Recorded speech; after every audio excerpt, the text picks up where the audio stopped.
Hello.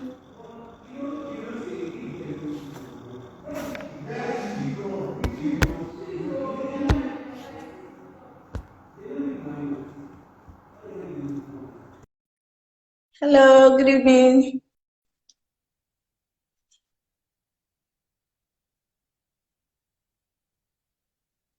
Day. Hi. Good evening. Good evening. I'm so excited for my days. Yeah, came right on time. Right on time. Thank Yeah. you for joining us. Thank you for having me. I'm glad to be here. Right. So I'll just quickly do the quick introduction, then we'll get to the topic. Right. So Oh, a should we not wait moment for some ago. people to come in? Let people come in. Let people come in. I see people Oh, I okay, no know. problem. I see Fini. Hi. I can see people. So let me be saying hi alongside my host, Waziki Life.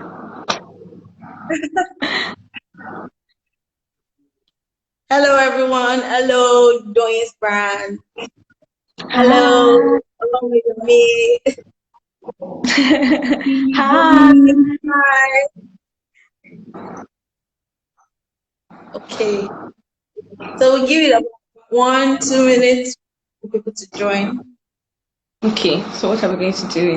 What game are we going to play? If you have the noise, drop away. Drop away. Okay, I'm waving. What else? Can you hear me audibly? Yes, but there's a little bit of background noise. Just a little bit. Okay. Apologies. I don't know how. This is my first live, so I'm going to try to speak up as much as I can. Yeah, I can see Inoma, and then there's Amara saying hi. Hello. Hello, no, my lover. Okay. Nice. All right. All right. All right. I think we can go ahead with the introduction Yes, we can. while we Hi, wait for more alright. people. Yes. So good evening, everybody. Good Hi, evening, everybody. Nigeria, Africa, wherever you're watching. Welcome to Waziki Health Talk. My name is Remi. So we have this series of health talk we have every month around educational and inspirational sessions, conversations that affect our health for both men and women. But today we're focusing on pregnancy and motherhood. And we're Yeah. having the lovely Morayo A join us. Yay. So Nice to be excited. here. Yes. I don't know why. It's really good. Yeah, it's really good. I have a projection that's going to be really interesting. I think so Um, too. yes, yes. So Morayo is with us. Do you want to do a little bit of introduction? On myself. Yes. You didn't introduce yourself. I think you should. Oh, my name is Remi. I work with Waziki Life. Waziki Okay, Life okay. is a healthcare brand. Yes, yes, Um, yes. It's your name I wanted. Oh, we know this is beyond Waziki Life, so yes. Okay, so my name is Morayo. Morayo Ahonaya. I am many things. I do many things. But first of all, I'm a new mom of a child that is a son, a boy that is about 4 months old now. And aside from my full-time work as mommy, I am an architect, I am a photographer, I've written a book, so a bit of an author, and I am a content creator. I have a YouTube page where I've actually just recently started focusing on mommyhood and things. But yeah, where I share and learn with people. Yeah. the list goes on. At least Architect, go on. That's about it. photographer. I'm a lover of God and things of God, and I'm a lover of arts and people. Yeah, that's about it. That's amazing. Really amazing. Thank Uh, yes. So we're here to discuss what no one told me about pregnancy and motherhood, right? you. Yeah. We've been seeing several conversations around So around, especially new moms, right? Saying, Yeah. I never knew this could happen. Yeah. I never knew this is how it is, right?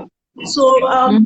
the main objective of this conversation or of this talk is to majorly inspire people to share their stories so that others can learn, and also to learn from Morayo's experiences, right? So we'll Mhm. start with the general question. How was your how was your pregnancy? What were the highlights of your How was pregnancy? my pregnancy? Yeah, how Wow. was Okay. Lovely to meet you too, doing brand. Okay. How was my pregnancy? Okay, I'll say it was relatively easy. So yeah, it was relatively easy in comparison to other moms that I knew and I've known. But it was still hard. It was interesting. It was ever changing. Phases of it was ever changing. It was a lot. It was just bittersweet. Let me just put it at that so I don't go on rambling. It was bittersweet. So yes, it was miraculous at some point. At some point it was like, what am I doing? What have I gotten myself into? So it was a lot. It was different things at different times. Yeah. okay? So how prepared do you think you were, and how did reality um um set you off? We'll say, how prepared do you think you were when you were going through it? How were you like disappointed with so much materials? Maybe you read videos that you have watched and all of that. Okay, so how prepared was I? I think I prepared as I went more and more. Even now, I am ever learning. Before pregnancy, I used to watch some pregnancy videos, but when you are not inside something, you can't relate like that to some things. So even when I hear some terms or they are talking about some things, it just used to go over my head. I'm hearing edema, preeclampsia. I'm like, I don't really need to read on those stuffs. I don't really need to research on it because I am not in it. I just used to watch pregnancy videos for fun. I used to watch Marcy Dolaponi, just different people for fun. Hi, my big sis, Etty Goodness. So yeah, I used to watch it for fun. It wasn't like I was watching it to prepare for pregnancy. It was when I got into it, when I became pregnant, that I started now almost every day. I'm listening, I'm reading because it was just different things happening at the same time, and I like being in control, have a grasp of, have a hold of. So the level of preparedness before, I would say maybe 4/10. But as time went on, then I was preparing and then it was increasing. Yeah. And how was that experience? Learning, go. How was the experience? Okay, so I'll first of all say that we don't have enough Nigerian people doling out the secrets of their pregnancy. Even family and friends, it's almost as if they forget. So because of this, I decided that I was going to journal my experience and then give it out to people because I was like, not enough people are telling you about what you need before and post pregnancy, and then everybody just expects you to have children. I remember the ethic goodness, my big sister was one of the people that told me that before you have baby, start taking folic acid. She was the only person that actually told me that, only person. And I was like, why? Then I had to go and read up, and then I understood that it was going to help with the spinal cord and the total development of the baby, because sometimes even before you are aware, your baby has started forming. So I'm like, why don't we have enough conversation? Why aren't people talking about this and telling you? Or why aren't people telling me that, my pelvic area is going to be a mess before even giving birth and after? Why is nobody? And then you see some movies actually ridiculing pregnant women that they waddle, they walk anyhow, she's smelling this, I mean, I don't even want to watch those movies again because I'm just vexed. Like, this girl is going through a lot. You guys are not even talking about what the girl is going through. You don't act that thing in the movies. You're just superficial. She's just. So yeah. I don't want to. I'm a very passionate person, so I don't want to be too passionate, so as not to scare people away from our life. No, no, no, no, no. All right. All right. So, in like specific examples, what was like one scenario where you had to learn something apart from the folic acid Okay. situation? Okay. So Is I'll it? give pre and post pregnancy. I'll start with post pregnancy because that's the most recent. So, and that is one of the most jarring or the most scarring experiences that I had. So I gave birth through the vaginal method. There's cesarean, there's vaginal, and even in the vaginal there's a gist to it, but I won't say here. Oh well. So I gave birth through that method, but I had an epidural, right? Um, Mhm. and yeah, I didn't know that epidural would make you like itch. I think you will be itchy. Everybody has their own side effects, so but my own side effect was that I was itchy for like a couple of days, and it was serious.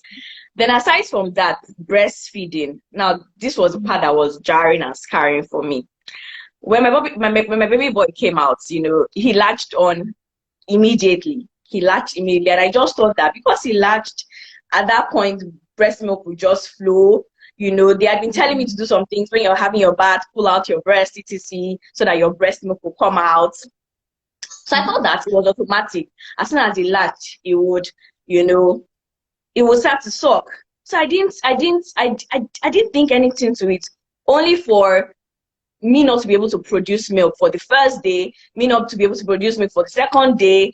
And then the nurses kept coming in and like, you're not feeding your baby. I was under so much tension. I was sleep deprived because they said, put him to breast. And imagine I just delivered and I had an epidural. I had all these things happening to me. I was still healing. And then you're telling me feed. At some point, I said, if the baby is not going to eat, all of us are not going to eat. Like, I was like, are you normal? Like, the doctors came in, and then everybody was, that morning they came and they started shouting at me. They're like, you are not giving this baby food. We are not going to discharge you. Because I was already tired of the hospital. We're not going to discharge you until you produce milk. And I'm like, please, can we give this baby?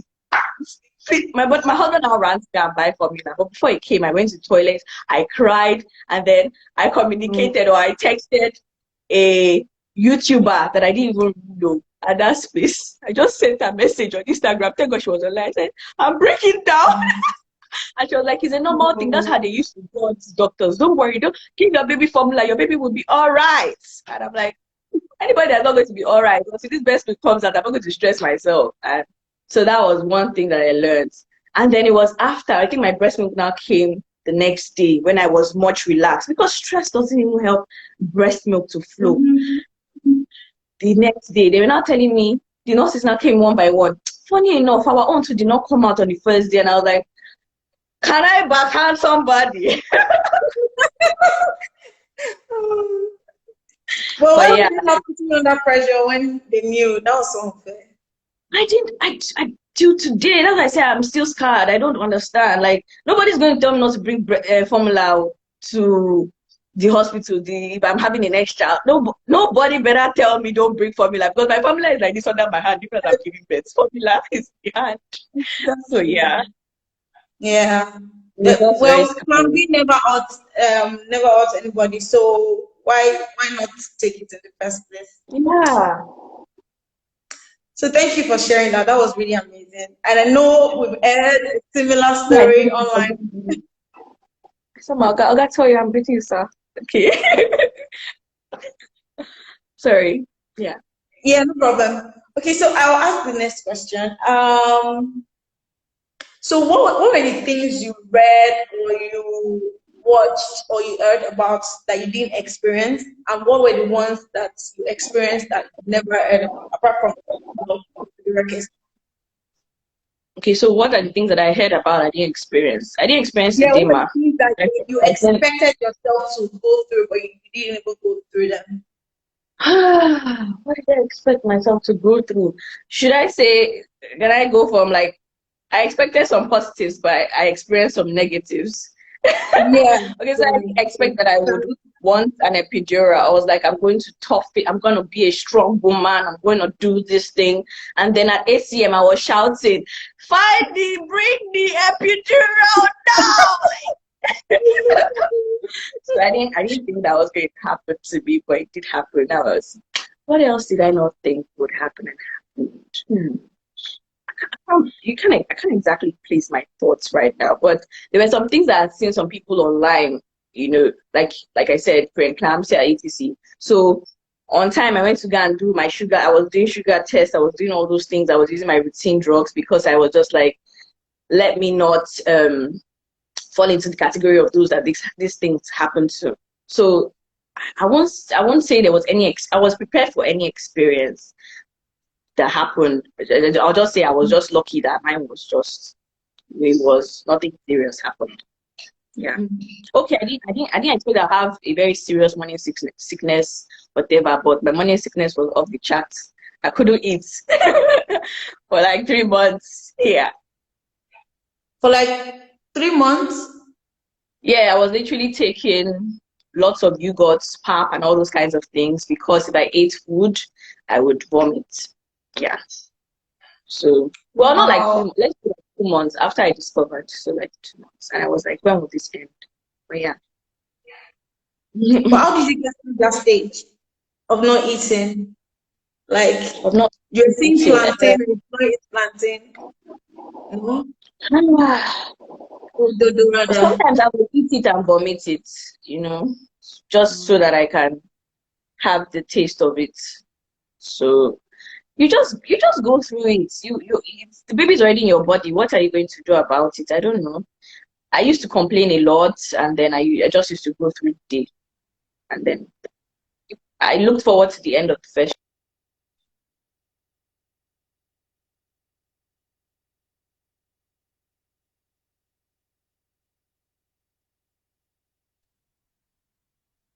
Hi.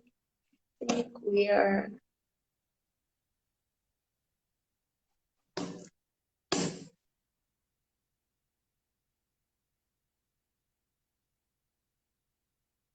Oh, I think the internet cut us.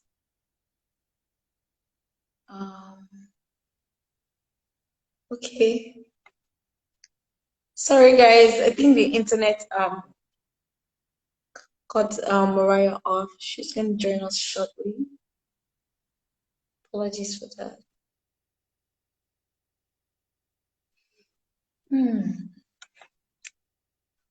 But I'll say that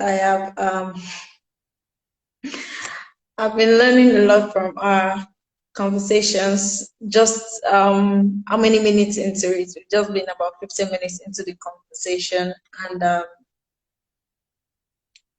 I've learned a lot from her, and I experienced. So give us a moment while she gets back.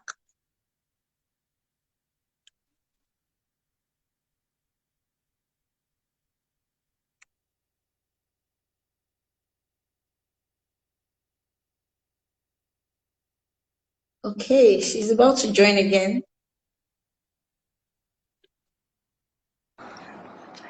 I apologize. I'm not sure what happened to my internet. Off. Quite understandable. Oh my goodness. What? Yeah, I said it's quite understandable, no problem. Oh, jeez. So I think we were on what you read about but you didn't experience. You're talking about how you got through your 3 months without eating. Well, not like let me just say I exaggerated. Of course, there were times. Thank you, guys. There were times that I did eat and then I would vomit, but it was mostly liquid because food would just. But there were times I just said, oh, whatever, I'll eat it, and then even if I vomit it, yes. But mostly liquids. You got to be honest. And then if I did eat, I would have to take a lot of ginger or ginger tea to suppress the feeling of vomit. Yeah. I think for different trimesters, there are unique challenges, right, Yes, or issues, right? true. But knowing that you face issues or challenges, how did you like mentally, even emotionally, how did you plan or how did you go through those stages and then look forward to the next? Just keep on going. How did you keep going like that? Keep on going. Honestly, the first helper to me going or keeping on going was having God, my faith. So it was always a Yeah. consolation to have, someone inside to look to pray to talk to say, help with this, that was always a consolation.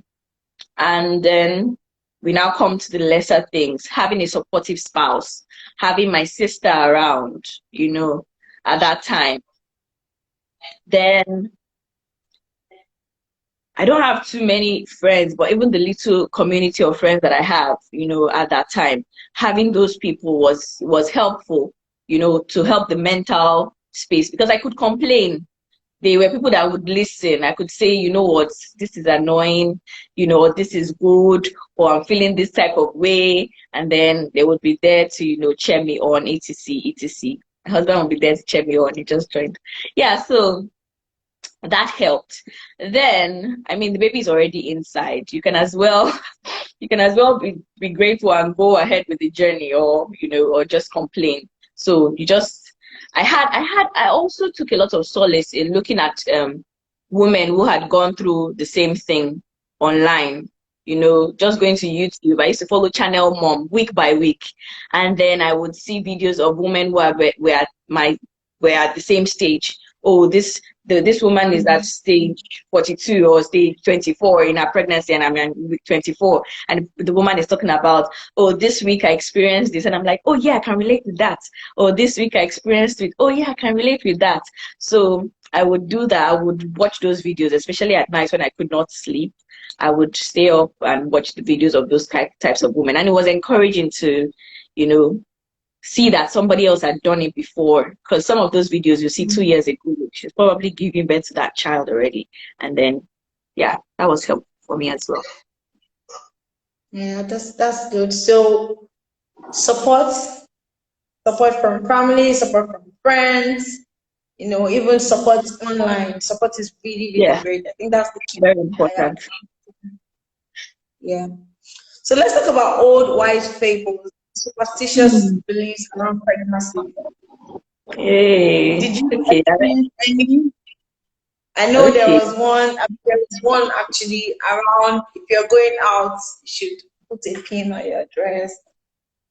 And if your baby, is it you have an airy baby if is it you scratch or something? I don't remember now. To be honest, the only one I know is do not go out in the heat of the sun if you're very pregnant or something like that. And I Okay. don't even know the repercussion. Even though I'm a Yoruba girl, I don't know some of this. I don't know some of these old wives' fables or stories like that. And I didn't really have people around me to tell me. So I can't really, to be honest, I can't really relate. Like I can't. I'm trying to think. Is there anyone? It was only don't go out in the sun, and I won't even go out in the sun anyways. I can't stress myself. So that was just it. Really. Okay, so To be let's to talk. be honest, though. Sorry. No, I said to be honest. Like I can't really think of any old wives. All right. So talk about physical changes. What changes did you observe in your body during and after pregnancy? Hmm. During and after pregnancy, the changes were too many. I don't know where to start from. Good, the bad, Wow. the ugly. Tell us Um, everything. everything. How did John Not put it? everything, If he but were to like write most these miracles in one book, it would take centuries. Oh well. Okay, so let me give a few. So during pregnancy, I didn't know that, fluids were very important. As a lady, as a woman, even before pregnancy, we are always having to deal with bodily fluids a lot. I don't know, that's how God created us, even more than the guys. We have menstruation, we have this, we have that. You know, we have to deal with a lot of bodily fluids. During pregnancy, it is heightened. I don't know, I don't know how else to say it. It is heightened. You have to drink more water because your body needs to produce more fluid, more blood. Your baby is sucking you, you know, your breast is producing milk, fluid, and at some point your breast may even leak for some women. You know, so there's a lot of interaction with fluids when you're pregnant that I didn't know. I have any idea that would happen. Then hair, I became a hairy beast when I was when I was pregnant. Hair everywhere. I'm like, what is happening? I mean, the hair was lush and everything, and it's still a bit, you know. But I was like, why? Why am I a hairy beast? I'll look at my hands and I'm like Wolverine, like my legs, hair.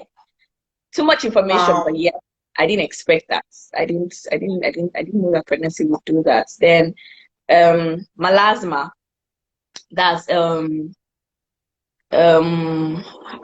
my friend is laughing. You know, there's an increase in melanin as well. So some parts of your body gets darker. Your neck will grow darker for some people. Some Mhm. parts of your tummy will have a line, a thick dark line for some women. It's called linea nigra. Um, some parts of your butt may be really dark. Yeah, new moms lose hair, but when they're pregnant, they have lots of hair. Yeah, I don't know why, but yeah. Um, and then what else? What else? What else? What else? Heartburn. Oh my goodness. Heartburn was like my best friend. It was one of the things that kept me up at night.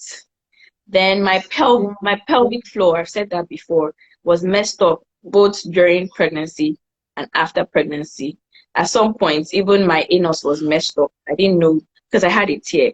And then I was, you know, also drinking lots of water. There's so much information. If I go into it, I may disgust some people here.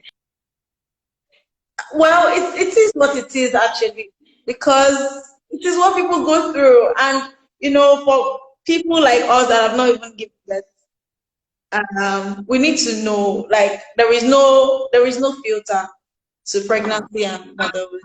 Okay, so Uh, post pregnancy. When your breast fills up with milk, it's actually very dramatic. I didn't know it was going to be that dramatic. It's like an electric surge coming into your boobies, and I was like, wow, God is wonderful. um what else? You won't be able to have sex for like 6 weeks or more. um okay. yeah, I think they tell you that at the hospital as well. um hmm with baby, I think, well, you're not talking about baby now, you're talking about my body, so let me think. What else? Oh, What you can else? as My well feel feet. that. My feet. My shoe size is not more the same. My leg is longer. I didn't know that that would happen. Etc. Etc. A lot of things. Yeah. Wow. Give us two more, just two. Two more. You Give us increase in two. size. Yeah. But that, okay. I thought that when I gave birth to the baby, you know, a few days later, my tummy would considerably shrink back. But man, I was joking. I looked so fat and bloated. I was like, why? I mean, the baby is gone. The main thing that was inside this tummy is gone. What is all this fat doing here? And then I read and realized that it takes 3 months for the uterus to shrink back to its original Wow. size before even your tummy and everything now starts to come back. So it takes the first, 3 months for your, and then you may have had there's I've forgotten what it is, a separation of the muscles of your tummy. So it takes a lot of work, to come back to shape.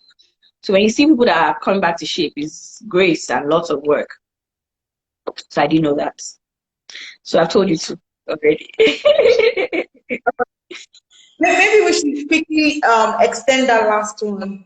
Coming back into shape, you know about the pressure, right? Mm, I yeah. won't mention names, but some women, it's easier for some women. It's harder for most, I would say, from what we see online, right? And for most of what we see, it's always the easier ones that we see. Oh, Do you yes. get? So people have to show like snap back, Even now, I snap was back. wearing big top And to hide it. Even now, I'm wearing a big gown. there's no shame in it at all. I feel there should be no shame in it. Someone put it there, diastasis recti. There's someone has put it there. The muzzle separation thing. Yeah. Thank you, Demidon, Yeah. for that. Thank you. So, Yeah, so yeah. how are you dealing with, is there any pressure to snap back? How are you getting into is it old self now? How are you getting Okay. into that shape? Okay. So for a while, I actually And had what it do you think about it generally? I mean, what do you think about the old pressure to even snap to back? snap back. I think Yeah. it's ridiculous, but I think Mm. it is what it is. Um, my greatest shades, when someone is shading you, have come from moms. You know, so my biggest shades actually that you're not snapping back. Oh, most of it has come from moms, my friends. Moms are my friends, etc. They'll just use that to say, me, my own time, oh, it didn't take this long. Oh, me, my own time. I'm like, who's competing with you? I'm not in any competition. I'm very okay with myself like this, Um, so at least that one for me is going to be there. The pressure, hi, the pressure is going to be there that you have to get back to shape. Or yeah, not necessarily from my spouse, not necessarily from even me. It was moms, using style to shape. So the pressure is there. And I don't think it's necessary. I don't think it's because every you're going through a lot too. You're going through a lot. I mean, for the first 2 weeks or so, your body is because you produced a lot of blood. I don't know what other word to use when you were in the pregnancy phase. So you have to let go of that blood. So you're letting go of blood, you're healing, postpartum recovery. And postpartum Mm. recovery is not just the first 3 months or the first 1 year. I mean, research shows that postpartum recovery is from when the woman gives birth to when she dies, because you can have given birth to your child in so year, and then next 20 years something's happening to you because of pregnancy. So postpartum recovery is a long while, but we rarely, especially moms, we rarely empathize with or sympathize with each other. For some reason we're more competitive than sympathetic. We're more, in my time, oh, I didn't do this. I had a lot of people saying that they would come and say, when I was delivering, I didn't shout. Oh. I'm like, I shouted with pride. Oh, with pride. He said, because you're a Yoruba girl. Yes, I am a proud shouting Yoruba girl. All sorts of unnecessary competition that it will be there. So what I've learned is to be more sympathetic, more empathetic, and just to be more open and more vulnerable with whatever happened. I don't know if I really answered the question, but yeah. Yes, Yeah. yes, I think you do. Yes, and I think this is a natural progression into the question around postpartum depression, right? Hmm. What were like your major struggles? What do you think feeds this type of depression? And I don't know if you have any tips for people to learn. Okay, so postpartum depression. I won't really say I experienced it, but the first thing is that postpartum recovery has a it's not just a one day thing. It takes a while for you to recover, and everybody must be aware of that. So for moms, for myself, don't be too hard on yourself. And I kind of knew this from watching videos, so I was expectant. Even I think I saw something by Tia Mori at that time, so I was kind of expectant that I wasn't going to be too hard on myself, because society is already hard on you. Sometimes I did a video one time on gender disappointments. Sometimes some women give birth to a particular gender, and because I even experienced when I gave birth, some of the questions were, how did she give birth? What did she give birth to? And you're like, is that what you're supposed to be asking, or is she fine? And there are some people that were actually genuinely caring, genuinely giving, and those kinds of things, genuinely giving you support, and it was very helpful.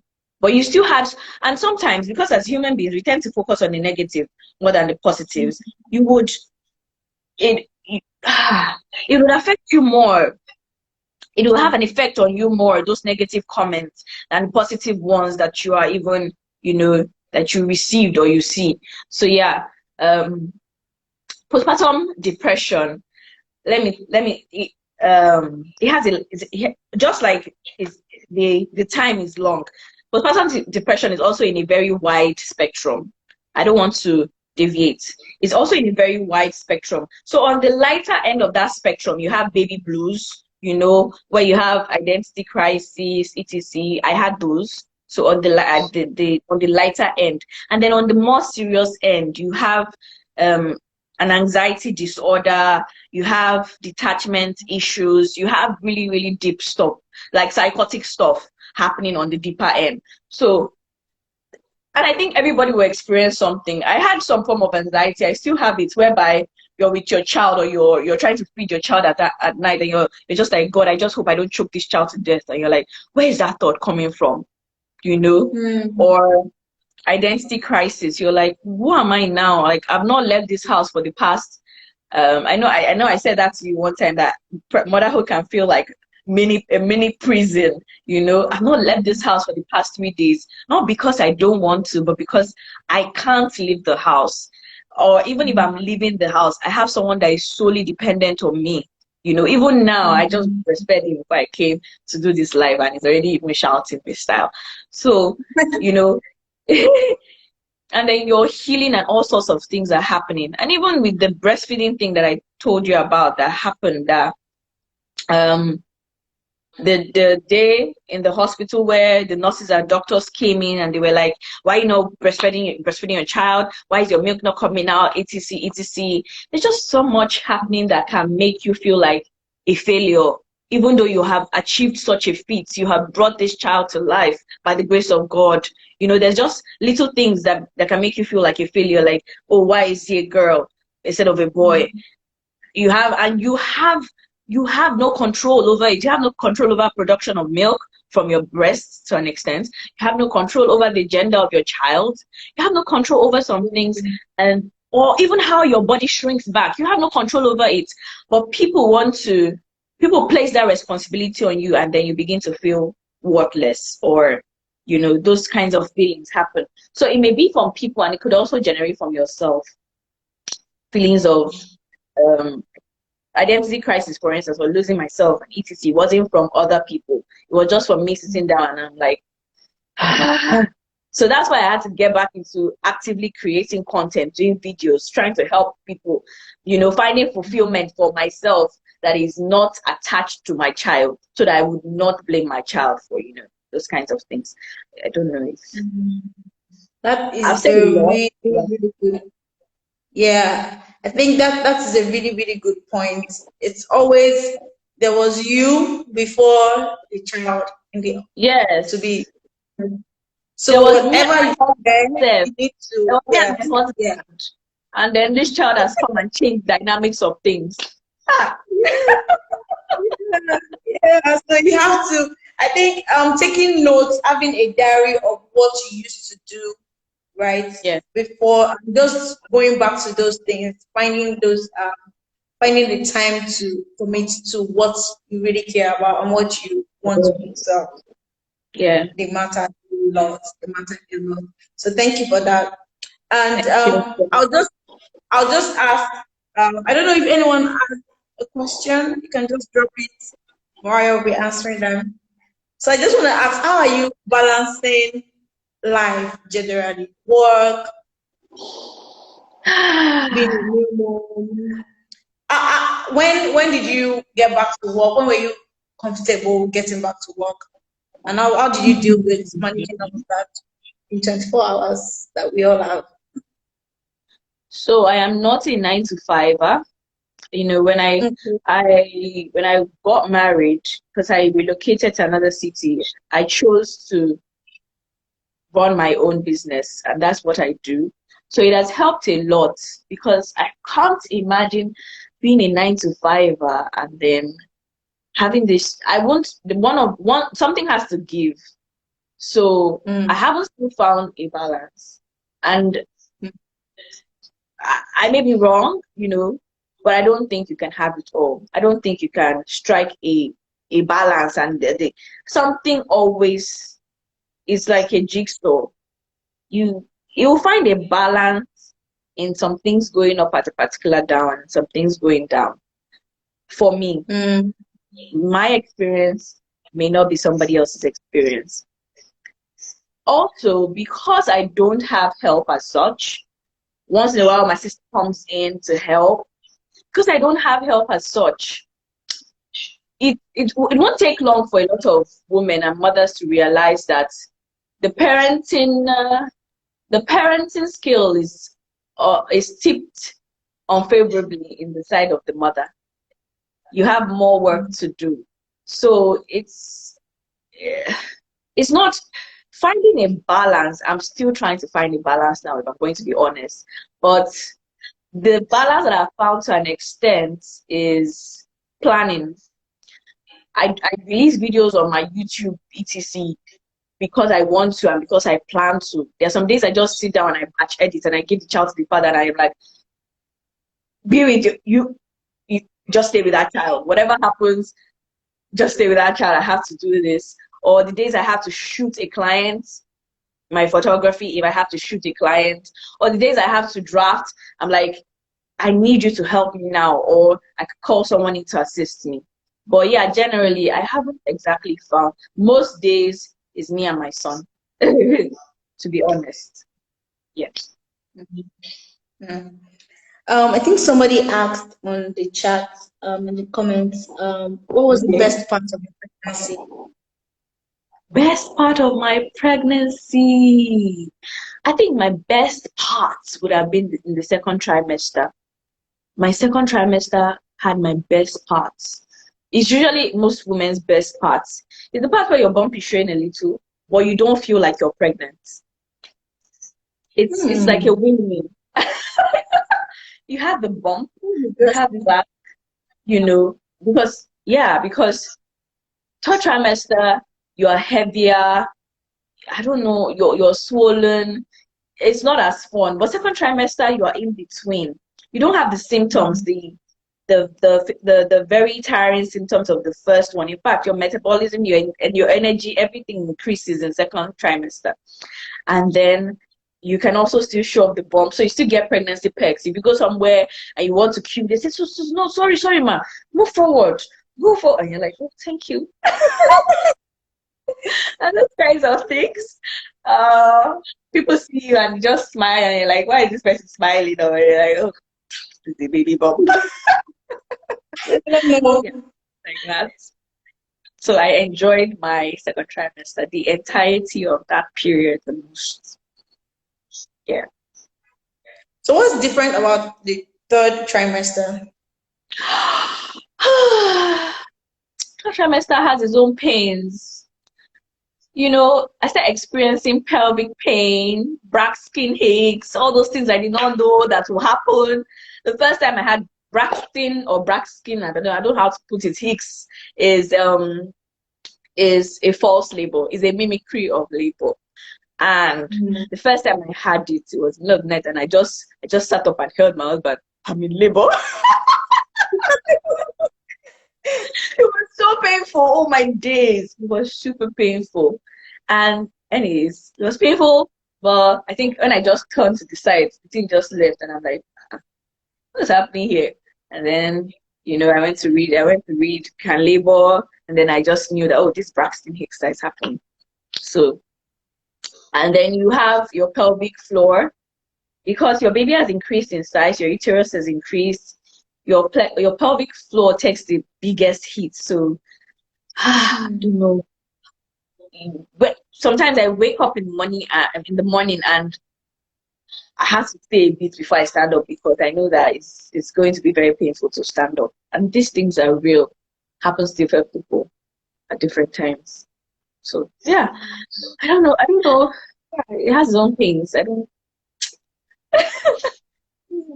How would you describe the pain? I want to go into the pain, describing the contraction and delivery pain. But can you start from the aches, the Braxton aches, into contraction? How would you describe the pain? The pain. I don't know. For those who have, it's more of like a woman. Okay, sorry. It's more of a woman that may understand this. So for the guys that are here, apologies. But menstruation pain, for menstrual cramps, sorry. So imagine menstrual cramps a little bit amplified. So, and then, okay, so let me try to give a description for the guys as well. I would say pregnancy contraction is like running on a hill blindfolded, on a hill that dips blindfolded, because the pain is not exactly, it graduates, it increases, and you're like, are we not there yet? Aren't we there yet? Aren't we there yet? And then once the baby's out, it's almost as if you're just coming down the hill. It's just so, I don't know how else to. Everybody's pain will be different, which is why I don't want to give a description to it. But I know that the pain graduates, it increases. And at the point where you think you're at the peak, you may not even be at the peak. You're still going blindfolded on a hill until that baby comes out before you drop. That's how I would describe it. That's scary. It makes sense. That's really scary. What? It's scary So now. you It's like graduating. going on a hill is an adventure. Wow. It's not scary. Wow. Scared. If me, lazy Morayo, did this, you can do it, my dear. You can do it. Wow. Okay. That doesn't sound like fun, but thank you for giving that explanation. Like, I can picture it. I was taking pictures in between. It's not every time you're having contractions. So yeah, so contractions is also spaced. So there are some times that you have the pain that you're like, if you come at me, I can give you backhand, etc. But there are some times that my husband will just say, yeah, come, let's do selfie during labor. Yeah. So someone said we thank God for, yes, we do thank God for epidural. Oh, thank God. God is great and faithful. Whoever said that's epidural, God will bless the person. Yeah. Somebody asked, were you cranky or irritable? Any days? Was I cranky? I think I may not know. I think my family members will answer. I'm gonna tell you, if you're online, answer. Was I cranky and irritable? I think I was just normal. I wasn't really cranky. According to my husband, but that guy is too sweet. So I don't think I was, Sha. My side is online. If you're online, you can tell them, was I cranky or irritable? I don't think I was. I was just normal. But there's some. I was very complaining in my first trimester. I complained almost to the point of sinning. I know that one for sure. I was like, why do women do this? Why do women decide to have children again? What's the problem with them? Why are they choosing to do this thing again? My mother said, keep going. Yeah, so funny. Oh, you said I was okay, so irritable. Okay, wow. Then Somebody just called you out. All right. So I want to quickly ask about the moments that you get uncomfortable. So, for example, the things you used to do before that you can't do now. So, like, Is it second trimester? I don't know. I'm not sure. You can't bend down. The way you usually sleep is different. Yeah. What things that one can expect? Okay. Yeah, you can't. Well, from the second trimester, you can't sleep the way you used to. You have to sleep on a particular side of your body, and that's because your uterus is grown, accommodating baby placenta, the amniotic fluid, etc. And they weigh a lot. They weigh so much that they pull and push on your organs. And if you sleep on your back, they can rest on a vessel in the spinal cord or something, a blood carrying vessel that can cut and you can faint in your sleep. That's how they told me. So, Wow. so I didn't want to faint in my sleep. So I would just sleep on. Yeah, it can be dangerous. So you just sleep on, not even, which is where, yeah, you're safest. Yeah, your left side, your left hand side. So you're safest. See? Oh my gosh, I have mommies supporting me. Thank you. So you sleep on your your left side. And that is very annoying and painful because then all the pressure is put on your arm, your leg. You wake up and you're sore, honestly. But yeah, what else do they advise you to do? You can eat some foods. You're advised not to take all your Incobi, etc. because they are high in electrolytes, something, and those can spark an electric reaction in your body that can actually cause you to have early delivery or abortion. So depending on what stage of pregnancy you're in. So you can eat your pepper soup, your inkobi, etc. Except you make it by yourself and you don't put all those potash, etc. in them. What else did it Wow. do? I'm thinking. I'm just put on the spot, so sometimes you have to recollect some of these things. What else was I to do? I can't remember now. So yeah, some fishes are high in mercury as well. Thank you, Demi. You've been so helpful. God bless you. Seafood and yeah, so they also have mercury, which is some kind of electrolyte, whatever. And so you can eat some seafood pasta, can eat some seafood food, Gonsef, not just pasta, some seafood foods. Because if you eat them, they can cause an early abortion or early delivery for some women. So they would warn you against some of those things. Yeah. Also, like when you have to bend down to pick stuff at the I didn't have those issues though. They even used to warn me that this woman, you're misbehaving. So they'll say you should climb the bed in a particular way, you should come down a particular, but I didn't really have those. I told you I had a regular, my baby bump was very small.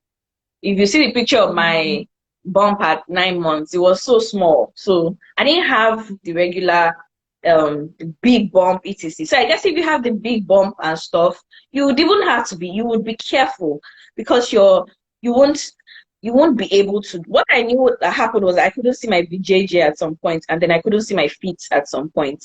So that was what I knew happened. Yeah, the tummy was that big, but I couldn't bend. I could bend down anyhow. They'll even be warning me, "Don't do that. Don't bend down. Just to live my life." Yeah. Yeah. So at what point do you actually go start antenatal? At what is it once you find out? Okay, so in Nigeria, oh well, I'm in Port Harcourt, so it may not be everywhere. It's you're either registered for antenatal care, which is abbreviated as ANC, at either 8 or 12 weeks, most likely 12 weeks. And the reason is because before the 12-week mark, it's very easy for you to lose pregnancy.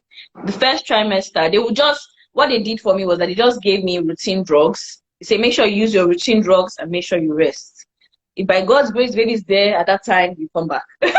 So yeah, so that's what they would do. They didn't necessarily say like that, but that's what it is because your body may reject your child. There are different things that happen in the first trimester, which is why it's one of the most delicate periods of conception, pregnancy, etc. So yeah, so they register you at either 8 or 12 weeks here in Nigeria. I don't know how it works abroad. Okay. I saw Thank you you for really that info. I think we have 5 minutes. We have 5 minutes. So we'll quickly do quick fire questions. So let us know, does this apply to you? Is this true or false to you? Did complete strangers give you advice or comments? Yes. Is no, that no, true? no, no. I didn't really have those. No. All right. Were you asked, is there more than one baby in there? Yes. I was even called Mama twins at different points, and I'm like, I know it's one child. Please stop insisting. It was annoying. But yeah. All right. So complete this sentence. No one told me pregnancy can. Be stressful and at the same time fun. All right. And no one told me motherhood can. Can be bittersweet, full of Hmm. ups, downs. Yeah, has ups and downs. Hmm. You Someone see, said they're one like, routine job I for hated every it. I giving. don't like it. Sorry. I think somebody wanted to know what routine drugs were you given? Okay, so they will give you, if you wherever you go, they will give you the one that will suit your body, because I know my friend had calcium in hers and I didn't have that. So but it was generally folic acid, ferrous, and vitamin D or so. So yeah, All that's me. right. Yeah, so I think I'll do a quick recap of what we learned. We learned that support is great, right? Very important. Also learned that get more as much information as you can, get a Yes. community of people that are going through the same thing. And I Yes. also want to mention, yeah, the importance of personalized help. I think as Yes. much as you can search for stuff, right, it's good to also get tailored help for your specific needs, right? And I'll just start quickly with Waziki Life. Waziki Life offers a symptom checker and doctor doctor's consultation where you can Mhm. speak to a doctor from wherever you are. We have an Mhm. array of specialists and doctors coming on board Mhm. our system. So you can visit wasikilife.com for more info. We want to say Yeah. a big thank you to Morayo. Thank you for having me, and thank my Morayo, son. He's still crying. thank you Thank you so for much. We really, having really me. appreciate. You guys, please send a wave to Morayo. Say thank you. Thank you It's been guys for being awesome. here. Thank I've you, learned Remi, a for having whole me. Thank you, lot. Waziki Life. This was an honor, my first live, and I enjoyed it. Thank you so much. Yay! Thank you. You have a lovely evening and weekend. You as well. Thank you. You as well. Bye.